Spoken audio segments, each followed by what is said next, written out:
right? You are such a dork. You're a dork. Yeah, I'm a dork. You guys are dorks. Baby boo, why are you such a dork? Dorks. Let's get this show started. It's showtime. Oh, we got that handled today. Happy Monday. Middle of July. Yes. Where do we go from here? Yeah. It's going to be an interesting few months. Yeah, it really is. Minimally, at least. No.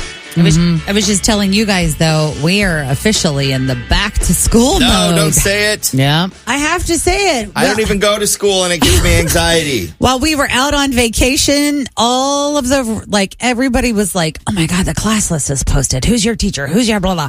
Then they sent out the supply list. Yeah. And I'm like, I can't. No, I walked into Kroger on Friday and I they have that seasonal aisle and I saw back to school stuff in there. And yeah, I'm like with Tim, I don't even go to school. I'm like, Yeah. This gives me those feelings. Does it make you want to go shopping for a Trapper Keeper? no. What about a Ticonderoga pencil? Oh, God. I'm like, what is that? I don't even know what that is. I loved this time of year so much when I was a kid. I loved school. I couldn't wait to get back to my friends. I'm playing sports and PE. Yeah, cheer camp starts next week. Recess and cheering and all of it. I'll be giving you a full report on my ability to spell Rams. Yeah, right. R-A-M-S. Yeah. Go Rams. Yep. Well, a lot of other stuff happening in the world and in the news that didn't make the news over the weekend. Here's what you missed. If you were distracted by the assassination attempt or the passing of Dr. Ruth, Richard Simmons, Shannon Doherty, take your pick. Mm-hmm. Yesterday was National Macaroni and Cheese Day, and we missed it. Well, I'll tell you what, mac and cheese is simple, even if you mix it up by adding other ingredients. But there is one potentially divisive element to mac and cheese. Yeah. What is it? Do you eat it with a fork? Yes. A spoon? Oh, Or a spork? it depends.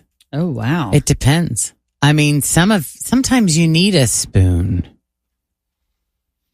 Depending on how liquidy thick it is, yeah, you mean? Exactly. Yeah. Mm-hmm.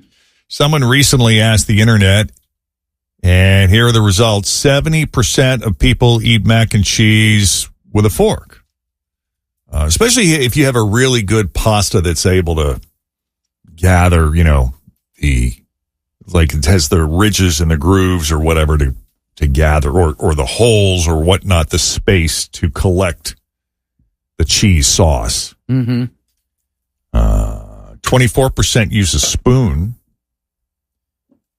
which I would do. Like if sometimes, I would make Kraft mac and cheese at home and I would make it sometimes more milky than others, depending on my mood. I don't like it running. Mm-mm. No. That was always a huge disappointment if I made some of the box Kraft macaroni and cheese and I used a little too much water or a little too much milk and the texture of it wasn't just right. Well, you know how I would solve that? You'd put butter in it, wouldn't you? No. I would just put it on low. Like I would just heat it up and let it evaporate a little off. bit. Yeah.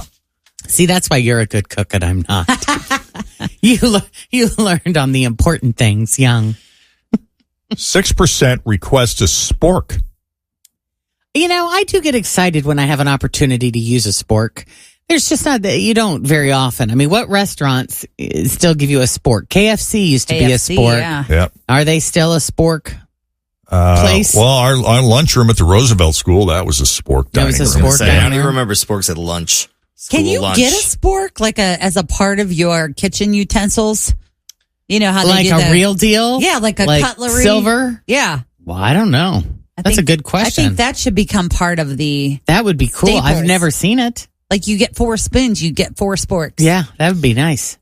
One person was like Jen and said, it depends. It depends on how the mac and cheese is served. Correct.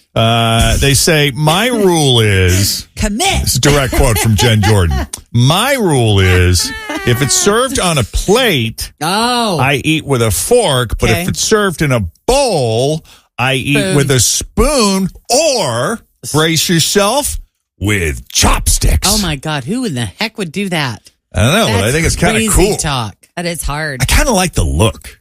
The look of chopsticks. I like watching people eat with chopsticks. They spoon it though, like they hold it together and they use it like a spoon. That's why make it hard? Someone else asked if the fork users are licking their plates. Yes. And the answer is, if my tongue can reach it, that is an affirmative. Yeah. Don't you guys wonder about all the different kinds of mac and cheese, though? Like there's Kraft, yeah. but then there's the Velveeta shells and cheese. Which are completely different. And then there's love like Jeff Ruby mac and cheese. Oh, yeah. Yeah. And then you got Jay Alexander's mac and cheese. And then you got Longhorn. Also, every homemade And mac Bob and cheese. Evans. Yeah. You know, he's got the best mac and cheese. Noodles and company.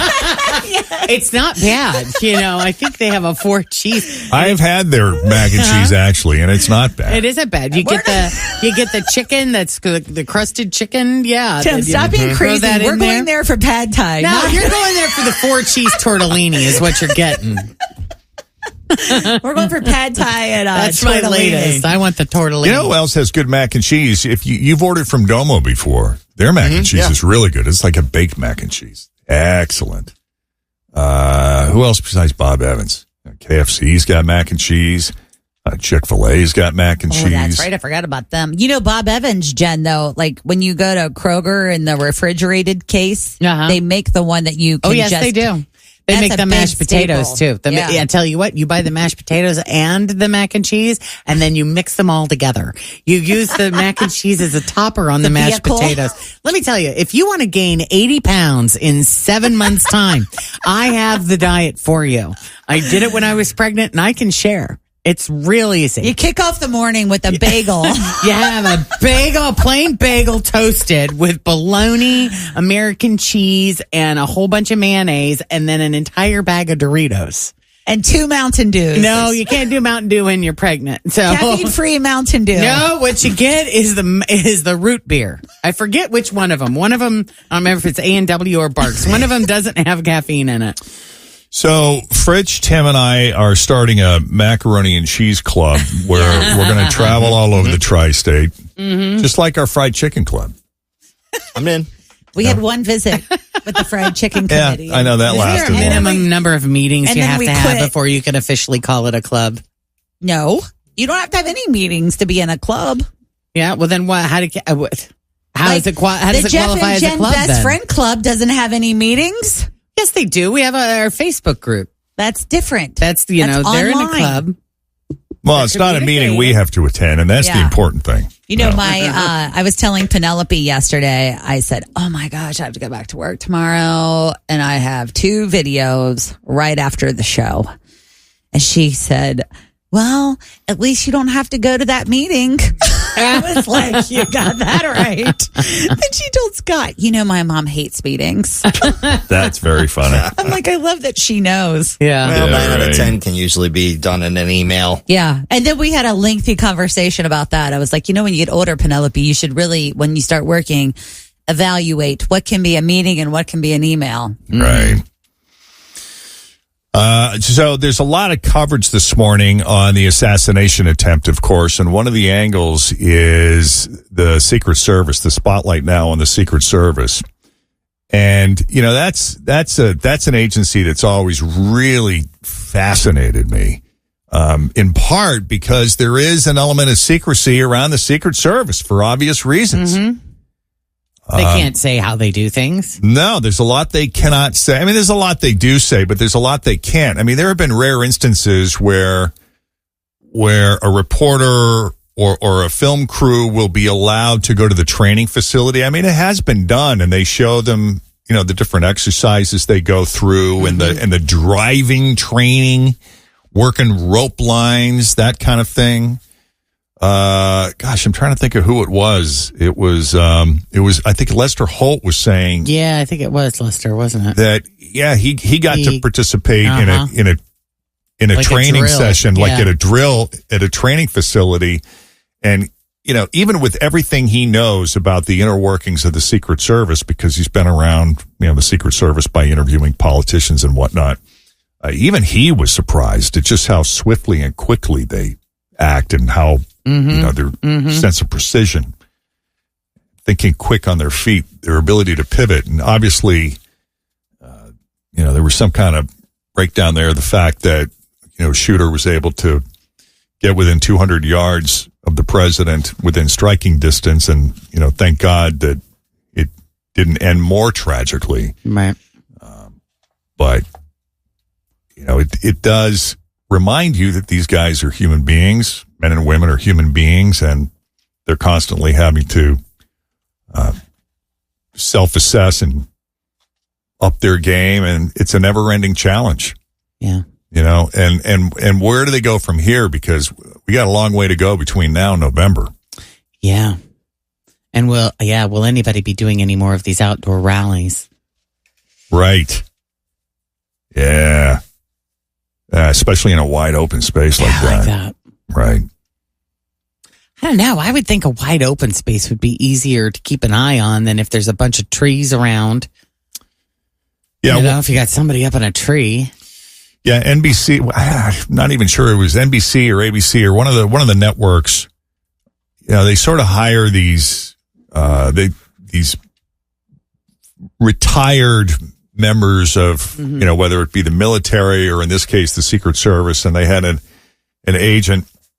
veteran agent who was on talking about the difficulty with campaign stops. They say when you're protecting the president, you in essence have unlimited resources and you can really kind of manage and control those environments. But she said it's different on the campaign trail because you just have so many variables and so many wide open, vulnerable spaces, and you don't have the same level of personnel that, say, the president would have. So, you got guys who are spread thinner than they would be, say, on a presidential detail. And obviously, that needs to change after what we saw happen this weekend.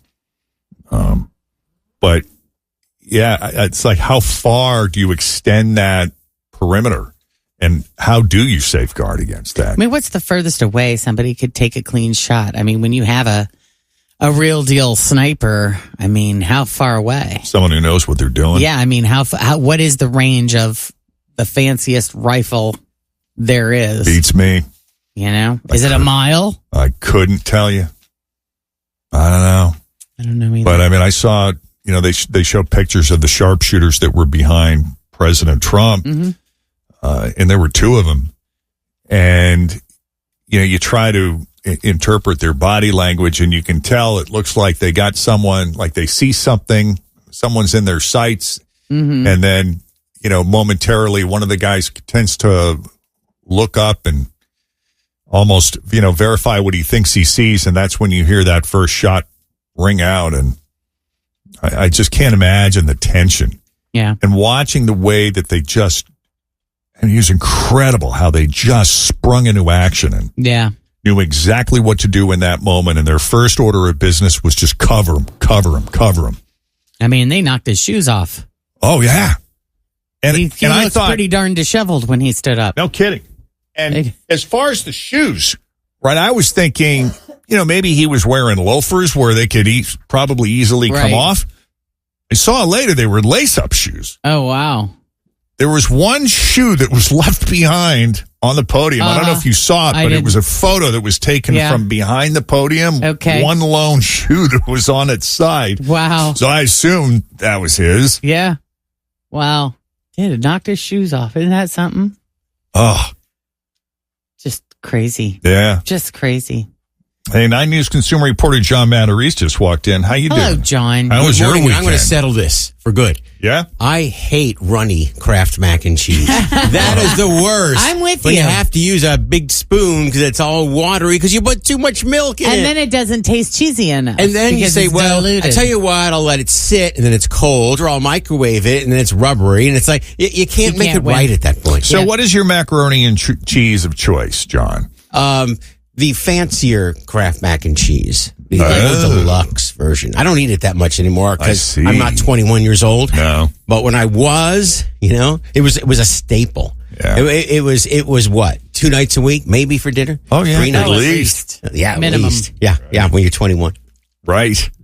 So what's happening with Prime Day? Yeah. Any Prime good bargains Day out there? Is tomorrow.